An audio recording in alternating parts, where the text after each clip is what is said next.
Okay, so first of all, complete the chart. This should be fairly easy. If you guys can graph and you understand anything about vertex form, this shouldn't be very difficult. Direction of opening, this thing. Starts with a positive out front, positive A value, so it opens up. This one, negative A value, so it opens down. Vertex here. Well, it's H plus K, so in this case we've got a plus 0 there. You don't have to write this in, but that's what's going on. Your K value is 0, so don't bother showing it. So your vertex is 5, 0. Switch the sign on your H, not on your K. Here, switch the sign on the H, negative 3, not on the K, positive 2. Your axis of symmetry is x equals 5, because that's the equation of the axis of symmetry. It's a line going straight up and down. And your axis of symmetry here is x equals negative 3. Remember, H is the axis of symmetry. Don't do anything crazy like adding these together and dividing them by 2. They're not zeros. This is a vertex. That is your axis of symmetry. And that number is supposed to be negative 3. It's just kind of ugly. Minimum or maximum optimum value. Well, in this case, it opens up. If a parabola opens up, like this, you can see that it has a bottom on it. So this has a minimum. If it opens up, it has a minimum. So this has a minimum of 0. Now this one opens down, like that. So if it opens down, you can see that it has a top on it. So these things have maximums. So this has a maximum of 2 in this case. So remember, minimum and maximum depend on direction of opening, which depends on the sign in front of your A there. Okay, that was pretty easy. Now, completing the chart is way different than completing the square. Completing the square is an operation that we use in my school. Complete the square to change to vertex form. Because you could use completing the square if you want to solve, and I've seen other people do that, but at our school, when we say completing the square, we mean change it into vertex form by completing the square. Okay, so that's what we're going to do. Now, the steps. We first of all divide A out of the first 2 terms and only the first 2 terms. You take the 4 out, you factor the 4 off, and that gives you negative 3x, and the minus 10 just hangs out. Now, the next step is when I actually complete the square. I have x squared minus 3x, but I need something in there to make this a perfect square. And how I get that? Take the negative 3, just as a side note, divide it by 2. You get negative 1.5. Then after you divide it by 2, you square it.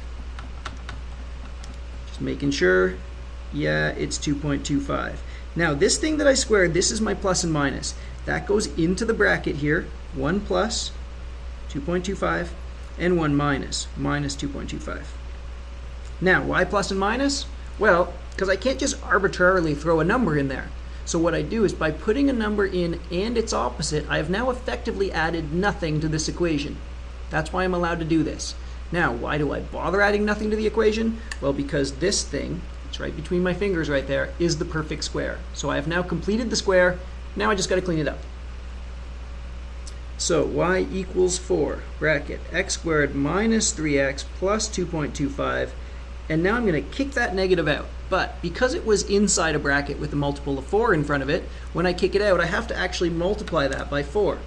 So this turns into negative 9 when it comes out. And now I clean this up. Okay, I'm going to show an in-between step here. So what I'm actually doing on this last step is I'm factoring this perfect square trinomial. So what I'm looking for is I'm looking for what number will multiply to give me that and add to give me this. And I know that it's negative 1.5. How do I know that? Well, because of this step. So right up here, when I take this thing and divide it by 2, that gives me what I'm going to get in the bracket down here. It gives me effectively the h value. Now this cleans up to negative 19, and because these brackets are the same, they go to x minus 1.5 squared minus 19. Now, you don't have to show this step. It's not important. You don't have to have it there, but it helps to show people that this isn't magic going from here to here. I'm just factoring it to there, and then because it's the same bracket, I'm turning it into that. So here's where I'm factoring that perfect square. Okay, next one. Let's do it again. Oh, once again, they're going to give me ugly numbers. Not nice. So let's take this thing, and we are going to divide off the 2, and we get x squared minus, ooh. You know what, I did the last one in decimals. Let's do this one in fractions, just to practice. If you want to do decimals, that's fine.